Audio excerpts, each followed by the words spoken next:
Bonjour, bonsoir tout le monde. Aujourd'hui, nous avons le plaisir d'accueillir le docteur Jacques Abraham. Docteur Jacques Abraham a un parcours intéressant tant au niveau, je dirais, de l'enseignement supérieur et de la recherche. Et nous allons discuter, il est un sociologue des inégalités. On va discuter de ses travaux, de son parcours et de sa vision je dirais, de l'enseignement supérieur aussi. Donc, c'est avec plaisir que nous accueillons aujourd'hui docteur Jacques Abraham, que nous disons bonjour, docteur Abraham. Bonjour, Enoch, bonjour à tout le monde. C'est un plaisir pour moi d'être avec vous aujourd'hui. Merci, c'est un plaisir aussi. Et vous avez été doyen de différentes facultés. Vous avez mis en place des universités, je dirais, privées ou publiques. Vous avez travaillé dans le domaine de l'éducation. Vous avez fait des recherches. Vous êtes un sociologue des inégalités sociales, des inégalités de l'éducation. Est-ce que vous pouvez vous présenter brièvement votre parcours dans l'enseignement supérieur, vos recherches, et de sorte que le public puisse être au courant de qui il est question maintenant? Oui, parfait. Monsieur Abraham. Merci. Comme tu viens de le dire, Pierre, écoute, je suis en fait Jacques Abraham, comme tu l'as annoncé. En fait, j'ai travaillé, ça fait un bon bout de temps, dans le domaine de l'éducation. J'ai fait ma maîtrise au Canada en sciences de l'éducation. Alors, une première maîtrise, une deuxième maîtrise en économie aux États-Unis d'Amérique, New Hampshire. Ensuite, j'ai fait un doctorat en IT, il faut le dire, en gestion des systèmes éducatifs. Et puis, j'ai publié, disons, pas mal d'articles et d'ouvrages, mais je vais en venir.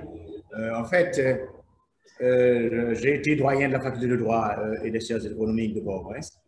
2014-2015. J'ai été aussi doyen avant, disons, de la science de l'éducation de l'Université publique du Sud-Est à Jacmel. J'ai été le personnage académique de l'Institut des sciences, des technologies et des études avancées d'Haïti, ISTEA, qui évidemment qui donne, qui délivre des diplômes en DES, maîtrise et doctorat. Et puis ensuite, j'ai contribué, j'ai aidé à mettre en place à l'Université Valparaiso, qui se trouve à Port-de-Paix. Hein? Donc voilà, en gros, disons, comment j'ai participé dans beaucoup de domaines, dans le domaine de l'éducation, de l'économie, mais j'enseigne actuellement, hein, j'enseigne. Donc maintenant, en ce qui a trait à mes œuvres, j'ai publié Comprendre l'activité économique, un ouvrage qui a publié en 2007. J'ai publié Mathématiques appliquées à l'économie, à l'administration et à la gestion. C'est un ouvrage aussi, c'est un manuel pour les étudiants, publié en 2004. J'ai publié Jeunes et formations alternatives. Ça, c'est une étude que j'ai réalisée pour l'UNESCO qui a été publiée en 2002. Ensuite, mon dernier ouvrage, c'est L'école haïtienne entre ségrégation et rapports sociaux d'inégalité, qui est publié en 2020, disons 2020. Ensuite, il y a pas mal des articles scientifiques que j'ai publiés dans des revues scientifiques. J'ai publié dans un journal américain, Universal Journal of Educational Research. Là où je suis alors je contribuais à revoir des articles scientifiques pour ce journal-là. Parmi ces articles que j'ai publiés là, j'ai publié la question du plafond monétaire, l'apprentissage au cœur de nouveaux contrats sociaux en Haïti, l'enseignement des mathématiques en Haïti, la ségrégation dans l'offre scolaire haïtienne, excusez-moi, l'école haïtienne et la question du bien-être scolaire. Ensuite, dynamique et mécanismes de ségrégation scolaire, l'école haïtienne à l'épreuve de la pandémie, le cri des élèves, Basic School in Haiti, reflecting the social relationship of inequality. Ensuite, j'ai publié des articles sur la réforme de l'Université d'État d'Haïti, l'Université d'État d'Haïti à nouvelle John économique, et l'Université et la question de la réforme. Donc, voilà un tas d'articles et d'ouvrages que j'ai publiés, disons, dans le domaine En gros, voilà. J'espère que je n'ai rien oublié. Donc, voilà. C'est ça. Donc, en regardant tout ce que vous évoquez là maintenant, je vois qu'il y a une production scientifique assez abondante, assez riche, et qui mérite d'être connue, qui mérite d'être lue, que les étudiants méritent d'être au courant de tout ce que vous faites en matière de recherche scientifique, en matière de production scientifique. Vous êtes aussi sociologue des inégalités de l'éducation. Je dirais, vous êtes à la fois économiste, gestionnaire, et en éducation, vous êtes un sociologue des inégalités de l'éducation. Est-ce que vous pouvez présenter votre vision, ce que vous voyez, comment vous voyez ces travaux au regard des inégalités sociales en Haïti? Très bien. En fait, vous l'avez très bien, alors tu as très bien souligné, et Bernard. Nous savons que, vous savez, alors nous savons tous que la société haïtienne est structurée par une hiérarchie, en fait, qui engendre des rapports sociaux d'inégalité entre les individus et les groupes sociaux. Donc, ce sont des rapports asymétriques, il faut le dire. Ces rapports sociaux d'inégalité, en fait, constituent ce que je peux dire, disons, la manifestation d'une distribution inégale de richesses, de pouvoir, de prestige. Il y a un tas de gens qui n'ont pas accès, disons, aux ressources du pays. Quand je dis ressources, il faut voir éducation, il faut voir santé, il faut voir l'économie, etc. Tout ça, il y en a pas de. Donc, en d'autres termes, ces rapports, de par leur nature asymétrique, ils en trouvent leur fondement dans l'inégal accès aux ressources et dans les rapports de domination existants entre les trois grands blocs sociaux en Haïti. Le bloc social que j'appelle le bloc social des favorisés, et puis ensuite le bloc social intermédiaire, moyennement favorisé, et le bloc social des défavorisés. Donc, ils sont source de conflit, comme vous le savez. C'est un pays qui est toujours en conflit.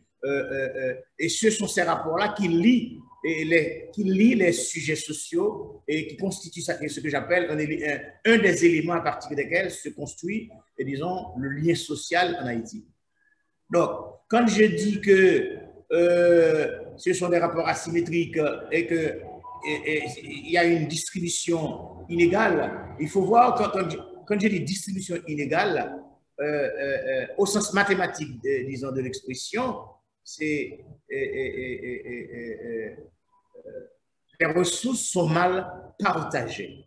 C'est-à-dire distribution inégale due aux structures même de cette société et faisant naître un sentiment légitime ou non d'injustice au sein de ses membres. Donc, les inégalités sociales, comme tu me l'as demandé, correspondent donc à une répartition non uniforme des ressources mises à la disposition, disons, des Haïtiens, qui suscitent une échelle de valeur entre eux et les rattachant variablement à la notion d'appartenance collective et celle des trajectoires personnelles. Donc, voilà en gros cette situation, disons pour le moins, cette situation, je pourrais dire, c'est une situation intolérable. Et vous voyez, comme dans ma thèse, j'appelle ça, cette inégalité-là, vous allez voir que se reproduit, disons, à travers, disons, à l'intérieur de l'école, à l'intérieur des classes. Et dans le contexte scolaire haïtien. Donc, vous voyez, c'est une situation, disons, intenable, insupportable, disons, qu'il faut qu'on... C'est cette question que j'allais te demander. Par rapport à tout ce que tu dis au regard des inégalités sociales, quelle est la place du système éducatif dans la construction de ces inégalités-là? Mais bon, moi, j'ai une autre vision. Il y a des auteurs qui pensent qu'il faut changer l'école pour changer les inégalités au sein de la société. Moi, je pense le contraire. Et c'est comme dans ma thèse. Je dis que la ségrégation scolaire, la ségrégation constatée au sein, disons à l'école, est le reflet des rapports sociaux d'inégalité. En d'autres termes, si on ne modifie pas les rapports sociaux d'inégalité, on ne va pas pouvoir changer l'école. Donc, il faut faire une double, comment pourrait dire ça? Il faut faire une double action. Il faut agir dans un premier temps, disons, sur l'école, mais il faut aussi agir, disons, il faut modifier les rapports sociaux qui sont des rapports asymétriques. Par exemple, il y a des parents qui ne peuvent pas, disons, envoyer leurs enfants, disons, à une école de bonne qualité, à une école où ces enfants-là reçoivent une éducation de bonne qualité. Maintenant, c'est parce qu'ils n'ont pas d'argent pour ça. Donc, si vous ne modifiez pas ces rapports-là, eh bien bon, ça, si vous restez uniquement à l'école, eh bien bon, ça ne va pas changer. Donc, il faut faire une démarche. Il faut agir, disons, sur les rapports sociaux qui sont asymétriques, à mon avis, et en même temps, il faut agir, disons, à l'école en même temps. Donc là, vous prenez une position en même temps d'économiste et une position, je dirais, d'éducateur, de sociologue.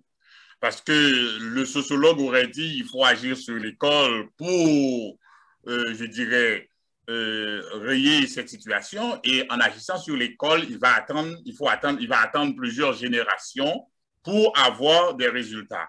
Et effectivement, je dirais, si on veut avoir des résultats rapides à court et à moyen terme, il va falloir exactement intervenir tant à l'école qu'au niveau de la société. De la société. Moi, c'est ce que je crois aussi. C'est ce que je crois. Donc, si vous ne modifiez pas les rapports sociaux d'inégalité, eh bon, je regrette infiniment. Je regrette infiniment. On ne va pas pouvoir changer les choses parce qu'en fait, vous savez, la majorité des Haïtiens n'ont pas accès à une éducation de bonne qualité parce qu'ils n'ont pas de revenus. Et écoutez, si nous prenons par tranche de 5 ans l'indice de développement humain d'Haïti, de 80, 85, 90, 95, 2000, 2005, 2010, 2015, 2020, et bien bon, l'indice de développement humain d'Haïti oscille entre 0,35 et 0,49. Ça ne dépasse pas 0,5. En d'autres termes, cela voudrait dire que les ressources sont mal partagées, sont mal distribuées et qu'on ne crée pas de richesses, c'est vrai, mais bon, c'est mal partagé, c'est mal distribué. Donc, les gens n'ont pas accès à l'éducation, n'ont pas accès à la santé, ils n'ont pas de revenus non plus. Donc, c'est-à-dire, il faut, comme je le dis tantôt, il faut changer à la fois les rapports sociaux d'inégalité qui sont asymétriques à mon avis, et ensuite, il faut agir aussi, disons, il faut modifier l'école. Mais d'ailleurs, disons, ce type, disons, d'école que nous avons là ne nous permet pas, disons, ne nous permet pas d'entrer en plein dans le 21e siècle. Là. Un siècle technologique, un siècle où c'est la recherche. Écoute, avec ce genre d'école, on n'y va pas, de toute façon. C'est pour cette raison que les inégalités sont tellement criantes, ils sont dans presque tous les domaines en Haïti. Donc, on ne peut pas uniquement agir sur l'école, et seulement sur l'école, et attendre 20, 30, 50 ans. Et comme John Maynard Keynes, à long terme, nous serons tous morts. Oui. Merci. Merci pour cette réaction. Mais avant d'aller plus loin par rapport à l'ensemble de tes travaux, l'ensemble de tes recherches, les études que vous avez faites, j'ai envie de te poser une question qui est la suivante. Quels sont les auteurs qui t'a marqué ou bien qui t'ont marqué beaucoup plus dans ton parcours, dans tes recherches, puisque tu es à la fois économiste, tu es à la fois sociologue de l'éducation, tu es un gestionnaire.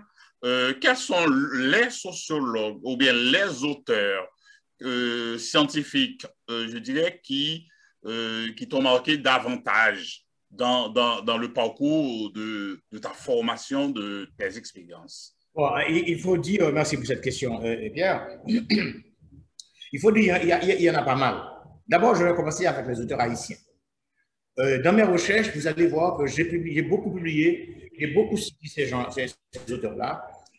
Il y a Pierre-Enoch François, il y a Charles Tordieu, des auteurs haïtiens d'abord, hein, des auteurs haïtiens d'abord. Il y a Dr Charles Tordieu. Il y a Samuel Pierre que j'ai cité dans mes recherches aussi, comme haïtien. Ensuite, il y a pas mal d'auteurs haïtiens. Ensuite, si je prends d'autres auteurs, en fait, j'ai une passion pour Bourdieu. Pierre Bourdieu. Pierre Bourdieu. J'ai cité aussi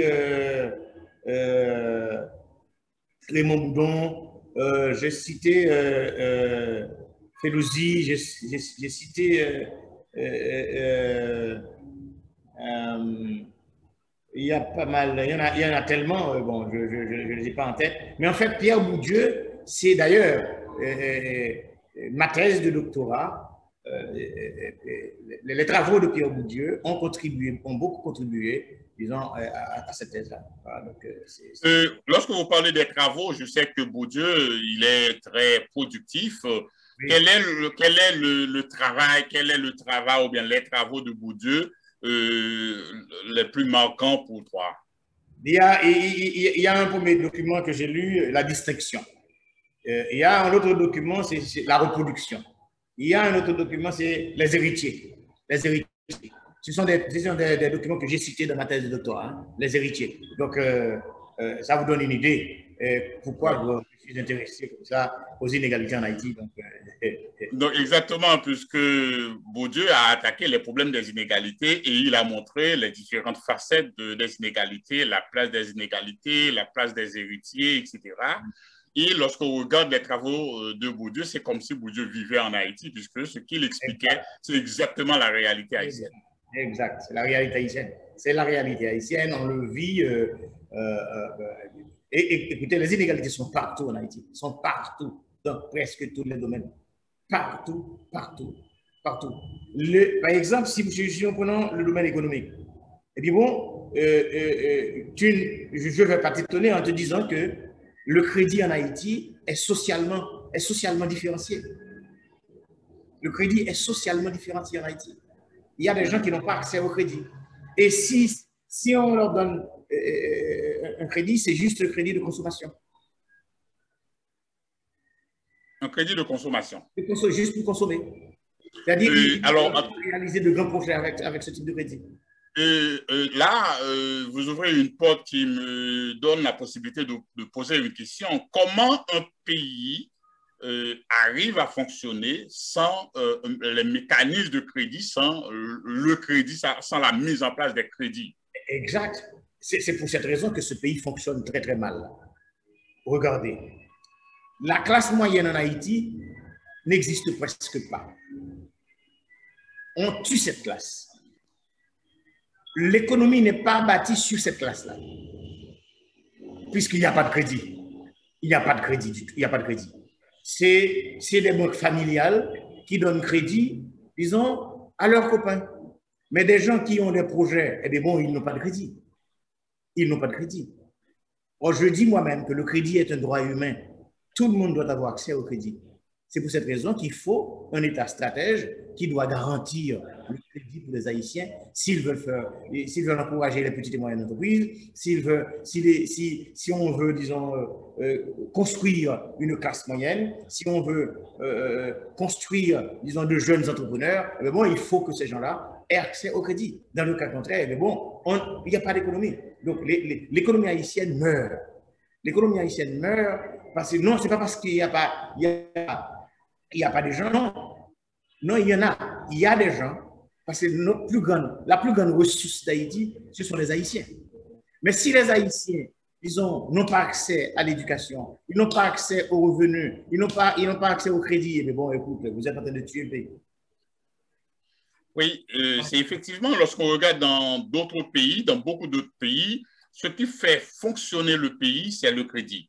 Quelqu'un qui travaille soit dans la manufacture, eh bien, il a les moyens d'acheter quelque chose, des produits à crédit et payer par bon, etc. Maintenant, ça va alimenter, je dirais, l'économie. Les banques, ils vont tirer des profits sur l'argent, sur tout ce qui, ils ont un pourcentage. Et aussi, la personne va avoir accès à ce produit-là.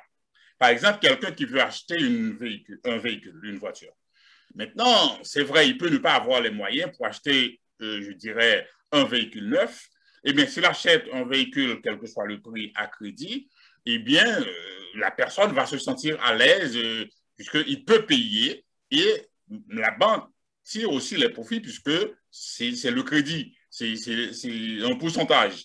Maintenant, cela veut dire la société n'arrive pas à avoir ce service-là et le pourcentage que doivent bénéficier les banques, ils ne l'ont pas. Donc, cela veut dire les deux côtés, il y a un problème. Et je me demande pourquoi maintenant ils vont dans cette direction-là. Bon, c'est un grand débat. Oui, c'est un grand débat. Il y a un autre phénomène qui se passe. À travers les villes de province, il y a des banques, les banques commerciales sont partout. Les banques commerciales laissent Port-au-Prince, et ces banques sont à travers les villes de province. Eh bien, les paysans, c'est-à-dire quand je dis les paysans, ce sont des gens qui font de la production de la patate, des figues bananes, des mandarines, etc. La production agricole. Et bien bon, ces gens, quand ils viennent, ils déposent leur argent, disons, à la banque, mais en retour, ils n'ont pas de crédit pour augmenter leur production. Ils n'ont pas accès au crédit. Comment ces gens-là vont-ils augmenter leur production puisqu'ils n'ont pas accès au crédit? Ils n'ont pas accès au crédit. Même l'État ne donne pas du crédit à ces gens. C'est l'ONA est venu avec un crédit qui s'appelle Crédit PAM. Mais c'est 25 000 gouttes seulement. Et pourtant, ONA, disons, prête de l'argent à des gens, une masse somme d'argent à des gens qui ne vont pas produire. Alors que les paysans qui veulent produire n'ont pas accès à ce crédit. Ils n'ont pas accès. Donc, c'est-à-dire, c'est un problème. On ne peut pas. Le problème est complexe. C'est un problème à géométrie variable. C'est-à-dire, on ne doit pas uniquement agir seulement et alors sur l'éducation et pensant que les choses vont changer. Non, il faut aussi modifier les rapports sociaux d'inégalité. Parlons des inégalités, tout ce que nous venons de voir là, toutes les questions des inégalités à l'école, dans la société, dans les banques, etc. Maintenant, quelle est la place de la politique? Quelle est la place de la politique dans ces questions des grandes inégalités sociales en Haïti? Bon, la politique devrait jouer un rôle important, mais dans la mesure où vous avez des gens qui ont de la vision.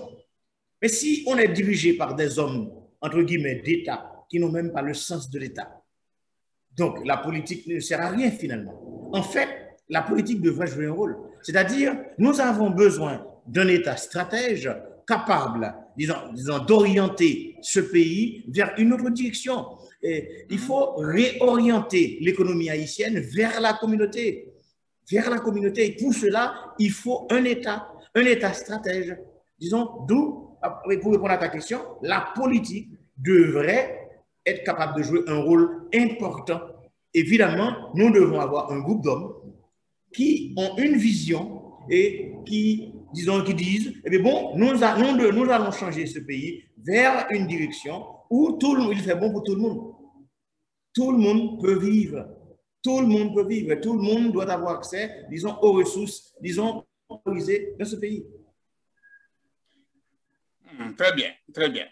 Maintenant, vous avez été vice-recteur, doyen de différentes facultés. Comment vous voyez l'enseignement supérieur haïtien? Comment l'enseignement supérieur haïtien, est-ce que l'enseignement supérieur haïtien contribue à ces inégalités? Quelle serait la place de l'enseignement supérieur en Haïti pour attaquer ce problème des inégalités? En fait, l'enseignement supérieur, mais malheureusement, contribue à creuser, disons, ce fossé qui existe entre les différentes catégories sociales. C'est-à-dire, la façon dont on enseigne aux gens, eh bien bon, la façon, disons, le fait que l'offre, disons, d'enseignement supérieur est très, très limitée, il y a pas mal de gens, pas mal d'élèves qui sortent en philo, qui n'ont pas accès, disons, à l'enseignement supérieur, et bien bon, déjà, vous voyez, l'inégalité est criante déjà. Mais maintenant, et l'enseignement, la façon dont on enseigne, ça c'est encore un autre problème. C'est encore un autre problème. On n'apprend pas aux étudiants à penser. On n'apprend pas aux étudiants à penser. On n'apprend pas aux étudiants, eh bien bon, comment transformer son environnement pour lui et pour les autres. Au contraire, on leur dit, eh bien bon, écoutez, chaque coucou, je te toujours. Écoute, il n'y a que toi oui, si tu peux réussir, mais vas-y, ne t'occupe pas des autres. Pourtant, on est dans une communauté. On est dans une communauté. Et s'il y a une maladie contagieuse de cette communauté, mais tout le monde va l'attraper. Donc, cette question, disons, individualiste, au détriment de la communauté, c'est pas une question, c'est pas, à mon avis, c'est pas quelque chose qu'on doit enseigner à l'université.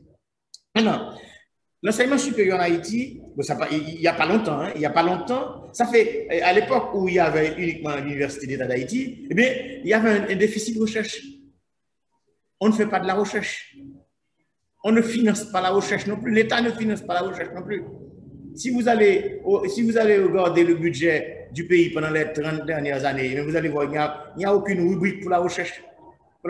C'est comme, on dirait que nous ne croyons pas dans la science. Nous ne croyons pas dans la science. Donc, l'enseignement supérieur, on ne fait pas de la recherche, et bien bon, on ne va nulle part. Maintenant, si on continue à enseigner de cette façon-là, un exemple simple, on fait l'enseignement de type traditionnel avec les étudiants, pas de recherche. Eh bien, on fait des cours, on donne des cours. Et il y a pas mal de professeurs qui ne sont pas qualifiés et non plus. Donc, vous voyez, il y a un tas de problèmes. L'inégalité est partout, comme je te le dis. L'inégalité est partout, dans tous les domaines en Haïti. L'enseignement supérieur devrait jouer un rôle. Il faut se servir de l'enseignement supérieur pour transformer la société.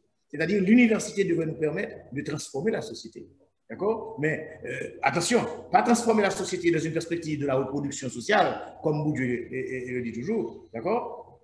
Elle veut le dire. Donc, ce n'est pas transformer pour reproduire. C'est transformer la société dans une perspective où tout le monde peut vivre dans cette société. Regardez actuellement. Il y a une maladie, il y a une pandémie à travers le monde. Oui. Tout le monde fait de la recherche. Tout le monde fait de la recherche pour trouver un vaccin, pour trouver, disons, un remède pour cette maladie. En Haïti, qu'est-ce qu'on fait? On attend que les États-Unis, on attend la France, on attend le Canada, on attend les autres pays pour qu'ils puissent trouver un vaccin ou du moins un remède. Et puis à ce moment-là, on va dire, donne, s'il te plaît, tonton américain, s'il te plaît, et tonton canadien, s'il te plaît, tonton français, donne-nous un petit vaccin, s'il te plaît. Non, écoute, nous devons être capables. Notre enseignement, nous devons le transformer aussi.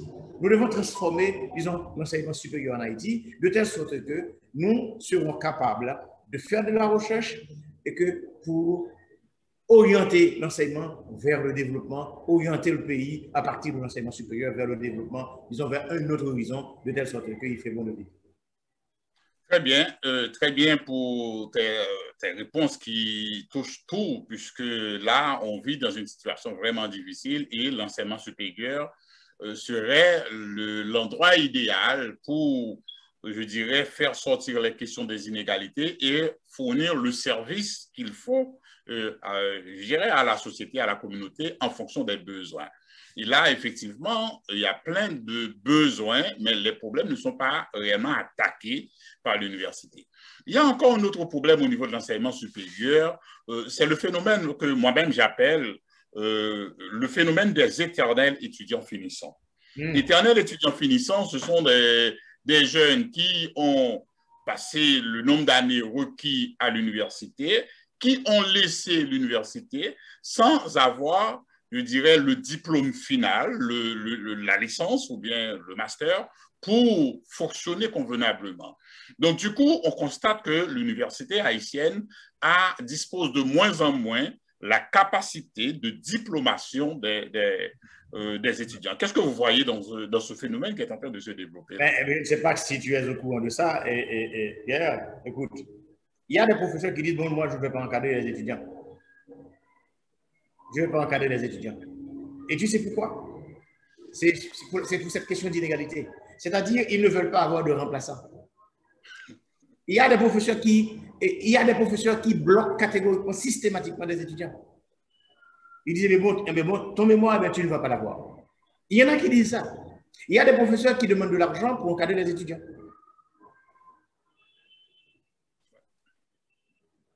Écoute, comment veux-tu que ces étudiants finissent? Eh bien, bon, ce sont des éternels finissants, comme tu l'as dit. Ces étudiants ne peuvent pas finir, puisqu'ils ne trouvent pas d'encadrement. Un exemple simple, Pierre. Toi et moi, si nous n'avons pas eu d'encadrement, eh bien, on ne serait pas des docteurs. On est d'accord? Mais oui. Eh bien, on ne serait pas des docteurs. En d'autres termes, le service, l'enseignement supérieur, le service à la collectivité. Il y a trois fonctions de l'enseignement supérieur. Il y a l'enseignement, il y a service à la collectivité, mais bon, on ne donne pas ce service aux étudiants. Rares sont les étudiants qui trouvent un encadreur. Rares sont les étudiants qui trouvent un encadreur. Soit ils disent qu'ils n'ont pas le temps, mais ils disent qu'ils n'ont pas le temps, ce n'est pas parce qu'ils n'ont pas le temps. Ils ne veulent pas systématiquement encadrer les étudiants. Donc c'est normal, ces étudiants-là ne peuvent pas finir. Donc c'est comme si, je dirais, ils créent les inégalités. Ils créent des inégalités. Ils stabilisent les inégalités. Ils fabriquent les inégalités. C'est bien malheureux. C'est bien malheureux, mais dans tout ça, il y a plein de gens, peut-être il faut profiter pour les saluer. Donc, toutes mes salutations à chacun de vous qui êtes branchés maintenant pour participer à ce débat.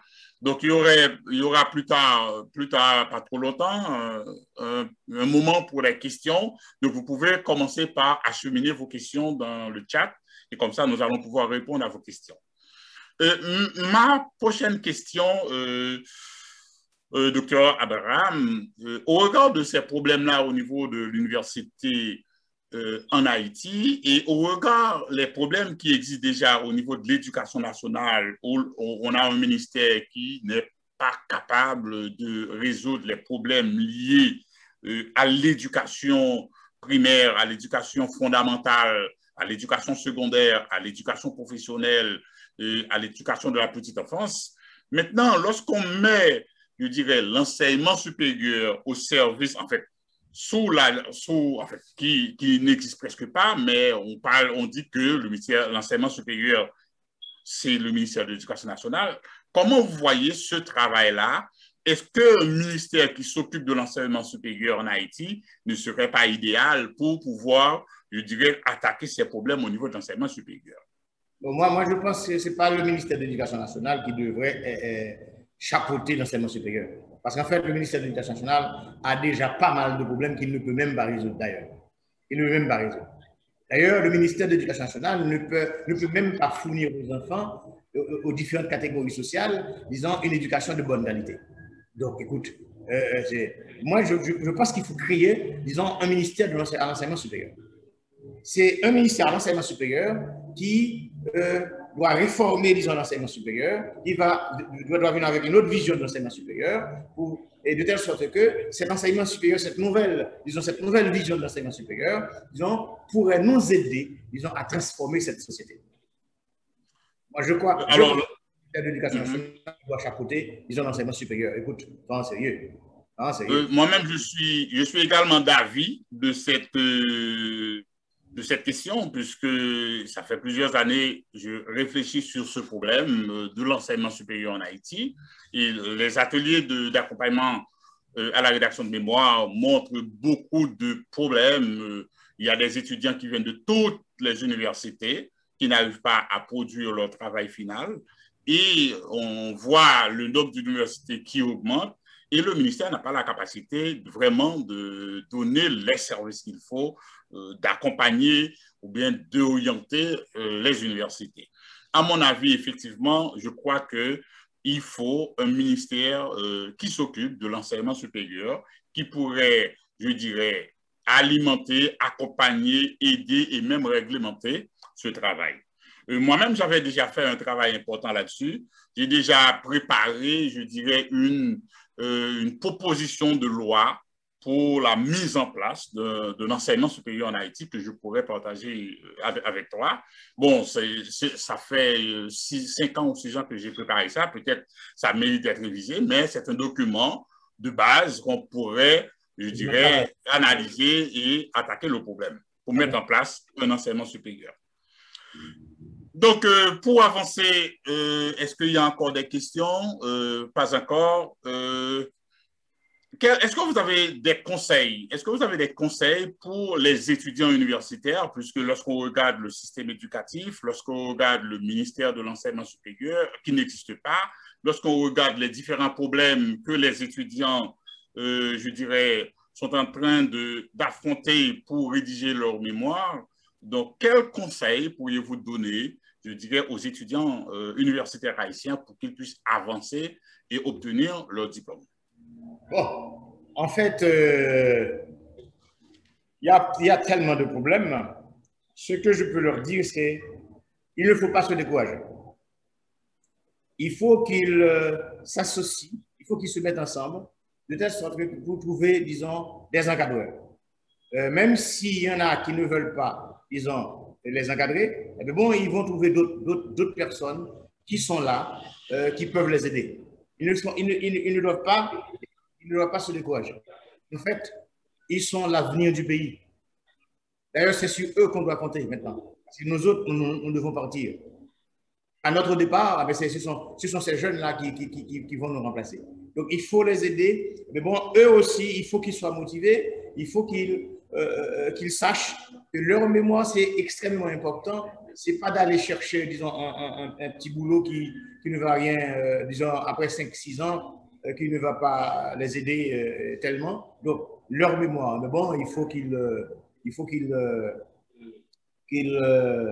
cherchent à trouver d'autres encadreurs, d'autres professeurs qui veulent les aider et dans leur travail, dans leurs travaux de mémoire. Donc, c'est le seul conseil que je peux leur dire, que leur donner. Là, il y a déjà une question. Je vais arriver à cette question-là. Mais avant d'arriver à la question de Jean-Donald Télémac, qui a déjà une question, je vais arriver à cette question. Mais en Haïti, très souvent, les jeunes, on dit beaucoup, très souvent que les jeunes n'ont pas de modèle. Les jeunes n'ont pas de modèle. Est-ce qu'il existe actuellement des modèles que les jeunes d'aujourd'hui, je dirais, pourraient identifier pour suivre leurs traces, pour pouvoir avancer? Est-ce que d'après vous, il y a des modèles? Oui, il y a des modèles. Écoutez, moi, j'étais motivé pour avoir un doctorat. C'est parce que quand je regarde le docteur Tardieu, je dis, ah, je veux être comme lui, je veux avoir mon doctorat. Et quand je regarde le docteur Pierre-Enoch François, je dis, attention, j'ai lu l'ouvrage de Pierre-Enoch François, les ouvrages de Pierre-Enoch François. Je me suis dit, ah, je dois être comme lui, c'est un modèle. Ce sont des modèles. Les modèles sont là. Il ne faut pas aller chercher ailleurs. Les modèles sont là. Il y a des modèles. Évidemment, il y a en Haïti ce qu'on appelle l'effritement de valeurs. Il y a un effritement de valeurs. C'est-à-dire, il y a des valeurs qui ne tiennent plus, en fait, en Haïti. Maintenant, cela ne veut pas dire qu'il n'y a pas de modèle. Il y a beaucoup de modèles. C'est-à-dire, si quelqu'un veut me suivre dans le domaine de l'éducation ou dans le domaine de l'économie, moi, j'ai beaucoup étudié et j'ai fait beaucoup de sacrifices pour arriver là. Et j'imagine que Pierre-Enoch, tu as fait beaucoup de sacrifices aussi pour être là où tu es. D'accord? Donc, docteur Charles Tardieu a fait beaucoup de sacrifices pour qu'il soit docteur en éducation. Donc, il y a des modèles, il y a pas mal de modèles. Il y en a, il faut les chercher. Il y a pas mal de modèles. Moi, je pense qu'il y a pas mal de modèles. Il faut les chercher. C'est-à-dire qu'il ne faut pas aller copier de mauvais modèles. Le mauvais modèle, il y en a. Pour les mauvais modèles, il y en a pas mal aussi. D'accord? Donc, maintenant, il faut éviter ces modèles-là. Il faut éviter ces modèles-là. Merci. Merci pour tes interventions. Et là, il y a une question de Jean-Donald Télémac. Comment l'enseignement supérieur peut aider à combattre les inégalités sociales en Haïti? Ça, c'est la question de Jean-Donald Télémac. Comment? C'est une très belle question. C'est une très belle et excellente question. L'enseignement supérieur, pour aider à combattre les inégalités, dans un premier temps, doit d'abord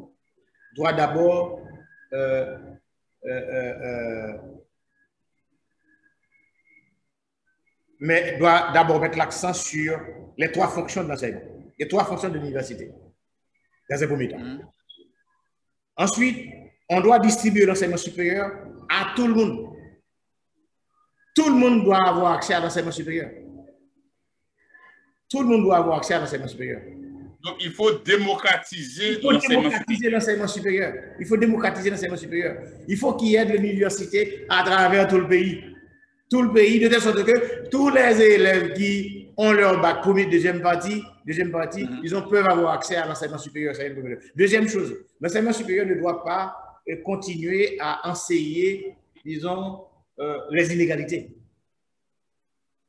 Parce qu'en fait, si on enseigne les inégalités, si on pratique la ségrégation au sein de l'enseignement supérieur, par exemple, il y a de la ségrégation au sein de l'enseignement supérieur. Parce qu'il y a des universités où certains étudiants ne peuvent pas aller. D'accord? Il faut combattre cela. Donc, pour combattre cela, eh bien, bon, il faut les éliminer d'abord. Disons, dans son sein même. C'est-à-dire, si l'enseignement supérieur pratique les inégalités, eh bien, l'enseignement supérieur ne va pas pouvoir combattre les inégalités. D'abord, il ne faut pas qu'il pratique l'enseignement des inégalités. L'enseignement supérieur ne doit pas pratiquer les inégalités. Parce qu'en fait, un exemple simple, si nous regardons la clientèle sociale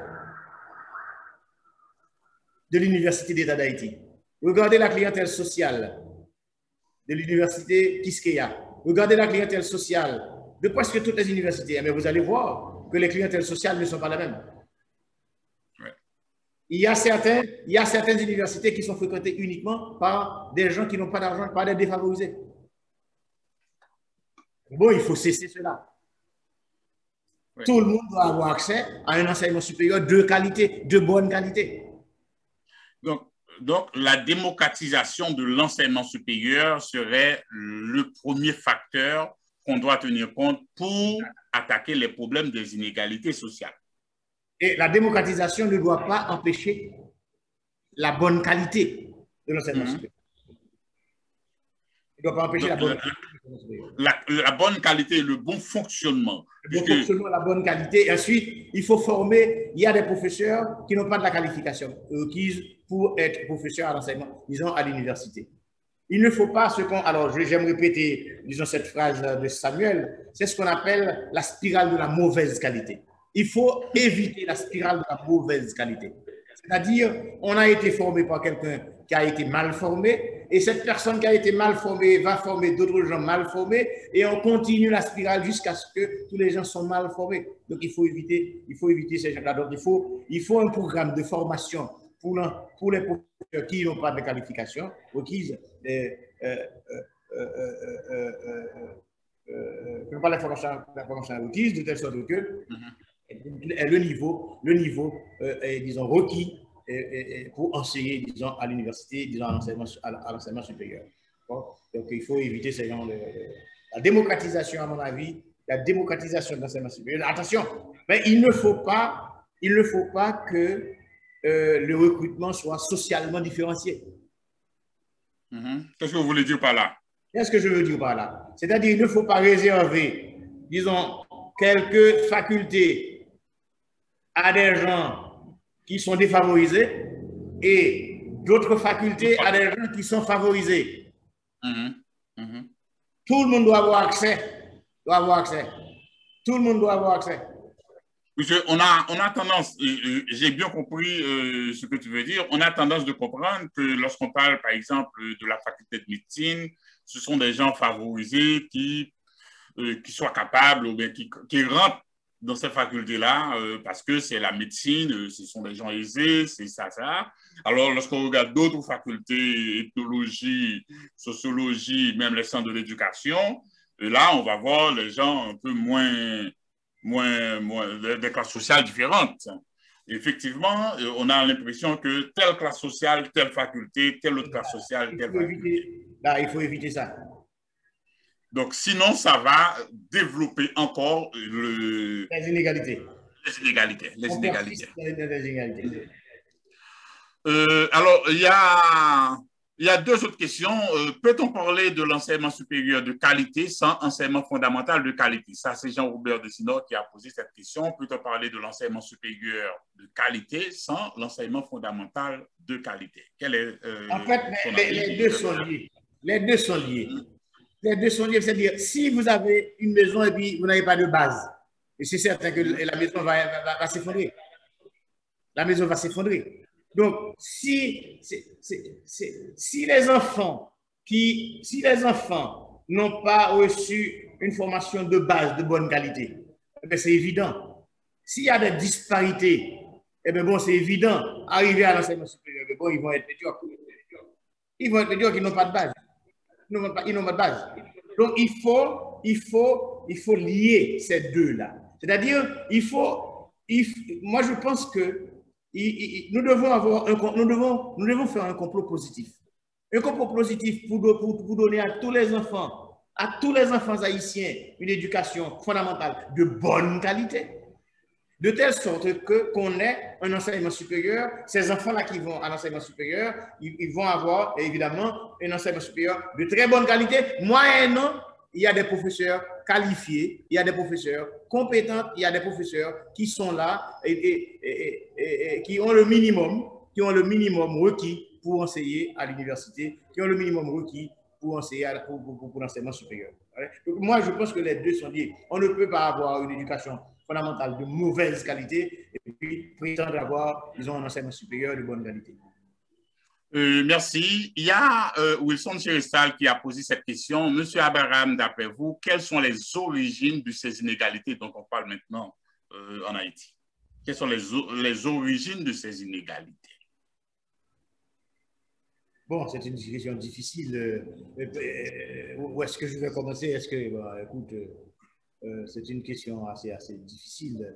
Les inégalités. Moi, je sais que les ressources sont mal distribuées. Je sais qu'il y a une mauvaise distribution de ressources. Maintenant, quand ça a commencé, bon, je ne sais pas.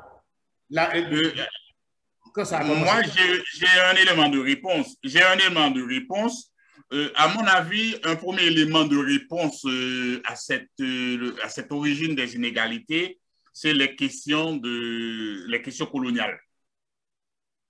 Je pense que les questions coloniales, c'était à la base de ces inégalités.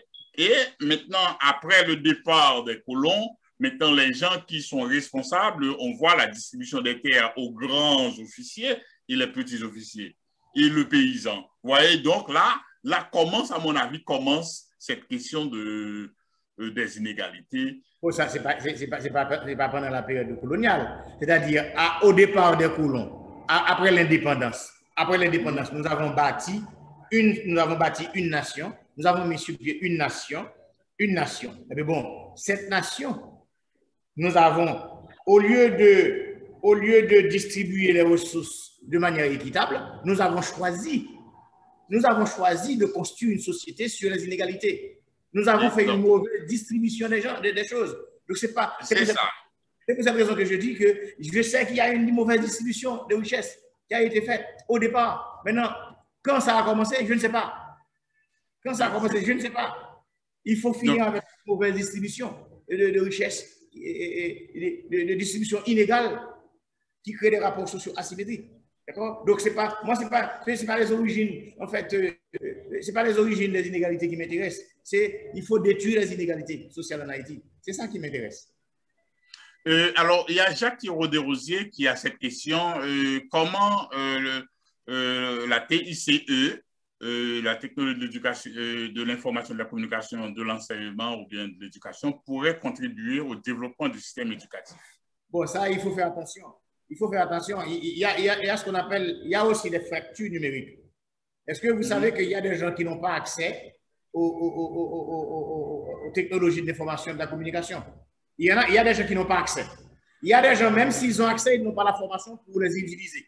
Donc, la fracture numérique est partout. C'est-à-dire qu'il y a des inégalités aussi au sein, disons, de la technologie. Un exemple simple, et si on se rappelle de mon article, là, l'article que j'avais publié, c'est Covid, j'avais publié là. Je dirais Covid et inégalité.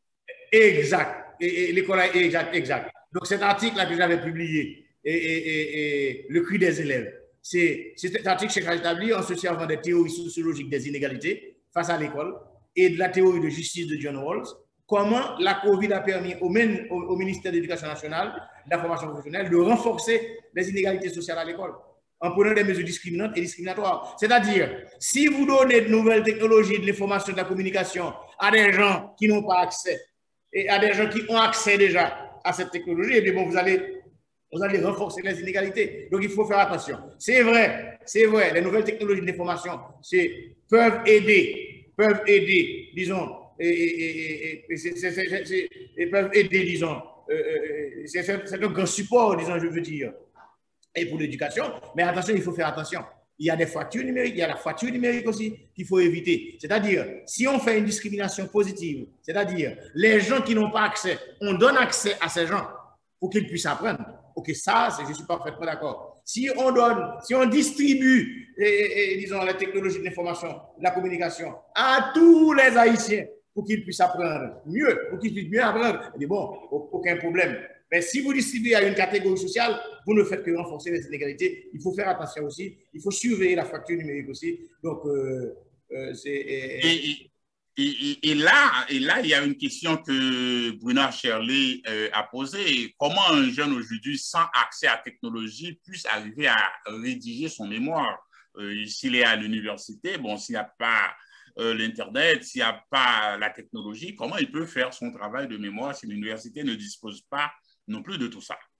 S'il ne dispose pas d'outils. Mais écoute, et les gens qui, à l'époque où il n'y avait pas, les technologies de l'information et de la communication n'existaient pas, moi, je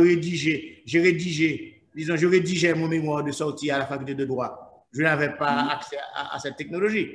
On est d'accord? Néanmoins, il faut être d'accord qu'on dépend tellement aujourd'hui, disons, des nouvelles technologies de l'information et de la communication. Évidemment, on peut même penser que ce serait nettement impossible pour un jeune, disons, de rédiger son mémoire sans ces outils. C'est vrai, on peut même penser ça. Maintenant, ce que je dis moi-même, il faut que c'est tous les jeunes qui doivent avoir accès, disons, aux nouvelles technologies de l'information et de la communication. Si c'est une catégorie sociale, eh bien, je regrette infiniment, vous ne faites que renforcer les inégalités. Vous ne faites que renforcer les inégalités.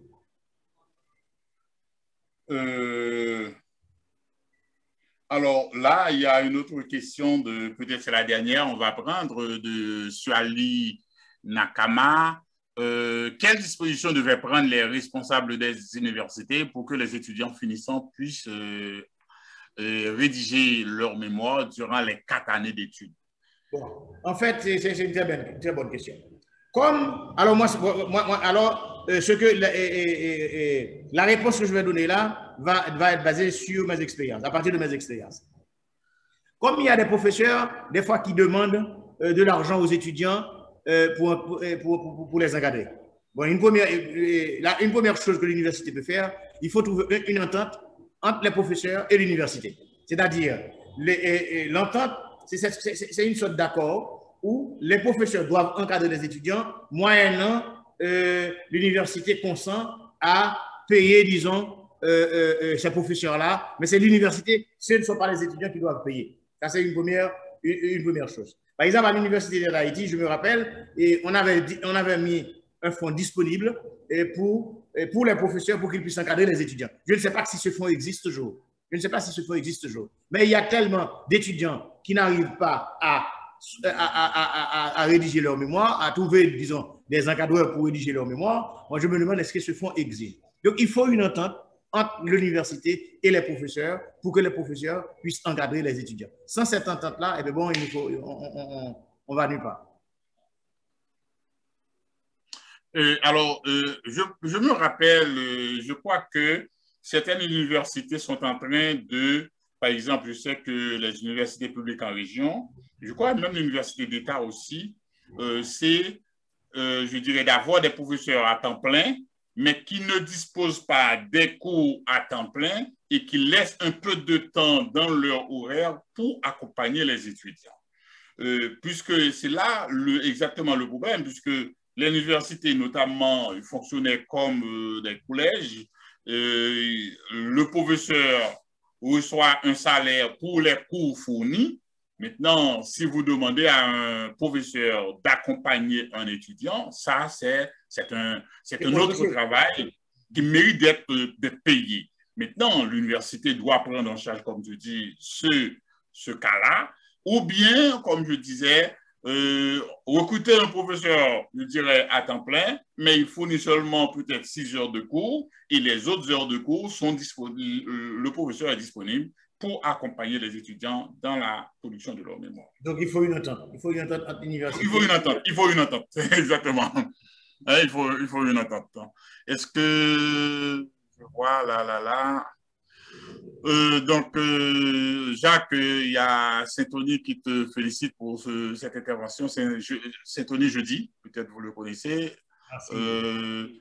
Et puis, il y a d'autres félicitations là qui apparaissent. Donc, les gens sont très contents de ce débat. Est-ce qu'il y a d'autres questions? Non. Est-ce que peut-être vous avez un mot de la fin, Dr Abraham, pour terminer cette discussion? Bon, le mot de la fin, c'est que bon, je dis à tous mes collègues, tous les Haïtiens, les étudiants, ce pays nous appartient. Et c'est le seul pays que nous avons.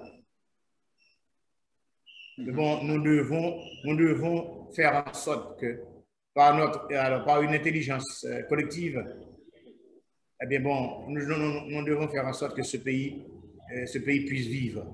Il faut que ce pays puisse vivre. Si nous laissons mourir ce pays, eh bien bon, nous n'aurons pas d'endroit pour habiter. Nous n'aurons pas d'endroit pour habiter. Merci. Nous devons vivre ensemble. Merci, professeur Abraham. Merci pour ta disponibilité. Merci à chacun de vous qui était présent, qui, je dirais, a suivi ce débat. Je pense que c'est un débat très intéressant que je vais remettre en ligne qui va permettre aux autres étudiants d'alimenter leur réflexion, puisque très souvent, moi-même, je demande à un étudiant en master, par exemple, de dire, est-ce que vous connaissez un sociologue de l'éducation? Mais il dit, mais non, en Haïti, il n'y a pas de sociologue de l'éducation. Il y en a tellement. Il y en a tellement. Il y en a tellement, je dis, mais écoute, qu'est-ce que vous attendez pour un sociologue de l'éducation? Donc, quelqu'un qui réfléchit sur les problèmes des inégalités relatives à l'éducation, relatives au système éducatif, il est un sociologue de l'éducation. Donc, c'est important que la génération des jeunes d'aujourd'hui puisse être au courant des acteurs, des chercheurs, des travaux qu'ils font, pour qu'ils puissent comprendre, aller regarder l'auteur, les travaux de l'auteur pour voir, pour construire, je dirais, sa pensée. C'est très, très important pour les jeunes d'aujourd'hui. Donc, merci pour ta disponibilité, merci pour ce débat, merci à chacun de vous qui avez suivi ce débat. Merci. Merci. Merci.